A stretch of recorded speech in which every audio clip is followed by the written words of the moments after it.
AI is the worst it's ever going to be today, and it's already smashing humans at computer work. So what does that mean, right?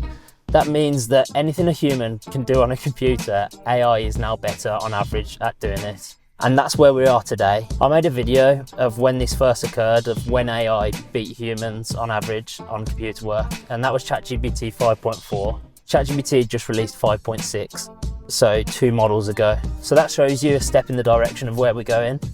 Now, I'm not saying that you need to change your whole business operations to be fully all in on AI, but I think you need to start testing it, because some businesses I'll speak to think, oh, the model's getting better, that there's no rush, I'll just implement it in the next stage. But AI needs processes, it needs data, and it needs humans in the loop in certain circumstances. If your competitors are implementing that now, today, on these models, they're going to learn about all this stuff. So when you come to implement it eventually, because I bet you your business will need it at some point, I can almost guarantee it, your competitors are already 10 steps ahead on their learnings.